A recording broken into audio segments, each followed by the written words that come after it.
the journey to finding the root cause of suffering.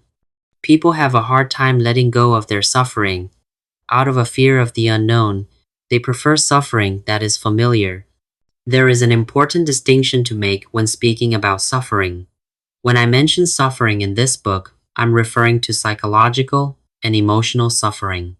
There is a way in which, no matter what happens in your life, you do not have to suffer emotionally and psychologically. I am not saying that what we go through is all in our heads or made up. Terrible and unfortunate events happen to people every single day. What I'm saying is that although we experience a lot of pain in our lives, suffering is optional. In other words, pain is unavoidable, but how we react to the events and circumstances that happen in our lives is up to us, and that will dictate whether we suffer or not.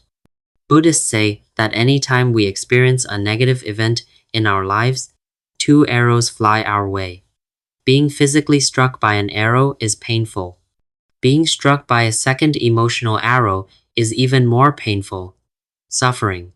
The Buddha explained, in life, we can't always control the first arrow. However, the second arrow is our reaction to the first. The second arrow is optional. When I first heard of this quote from Buddha a few years back, I was confounded because although I understood what he meant, I didn't know how I could apply this in my own life. If anyone were given the clear choice of suffering and not suffering, I don't think anyone in their right mind would choose to suffer.